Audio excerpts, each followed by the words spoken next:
Hi everyone, welcome back to the Missoula Marathon training class. Today I'm going to be talking about heat and ways to stay safe and comfortable while you're running and exercising in the warmer temperatures, especially as we head into summer. So any extreme temperatures, whether that's hot or cold, can negatively impact our performances. Most people's sweet spot, especially in the longer distances, so half marathon, marathon, is probably going to be around 55 degrees. And of course, that varies person to person, but generally around 55 is the sweet spot.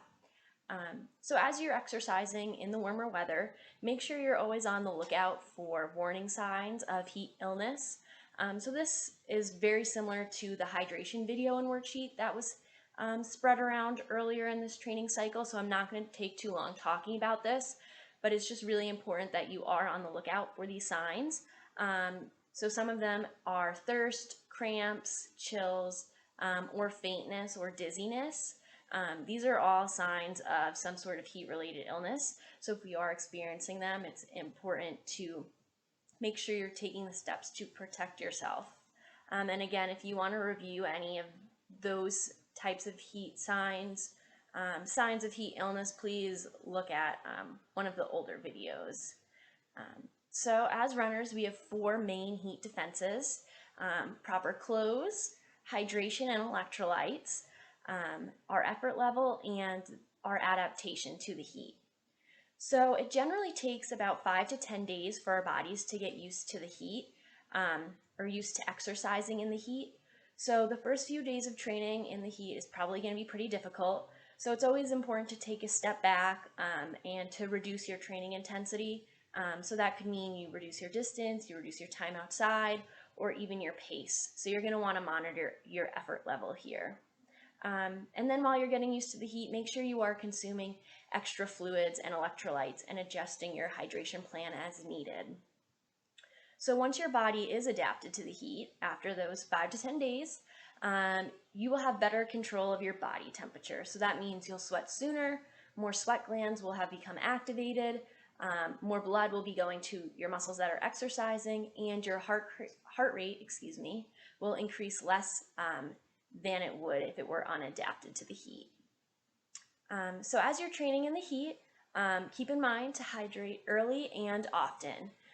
Make sure you're starting with a full tank. And in addition to water, make sure you're using electrolytes. So electrolytes contain sodium. So that would be something like Gatorade or Nuun. There's a lot of options out there, so test them out. Make sure you avoid over and under drinking and create your hydration plan, adjust it as needed, and follow it. If you have any questions or you're wondering about hydration, again, make sure you check out the hydration video and the worksheet that goes along with it. And if you have any questions about hydration, make sure you reach out to me. And then lastly, proper clothing. So you're going to want to make sure you're wearing moisture wicking clothing. So that would be made of synthetic material. You want these clothes to be lightweight and loose fitting. Again, we need to avoid cotton at all costs. Cotton will become weighed down with any sweat and moisture, and it will cause a lot of discomfort, and it will potentially cause chafing and blistering. So we need to make sure we avoid that. Also, make sure you wear light colors. Light colors reflect the sun, so that would be white, maybe like lighter blues and things like that.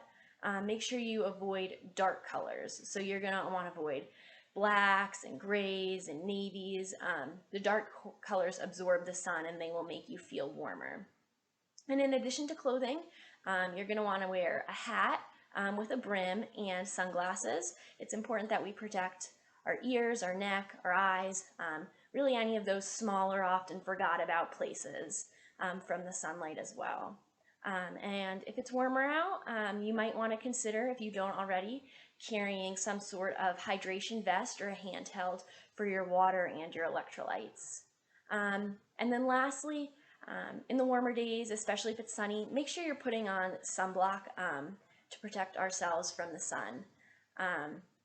So yeah, as we head into summer and these warmer temperatures, especially this week, make sure you guys are doing all that you can to protect yourselves from the heat illness, and to make sure you can positively impact your performance.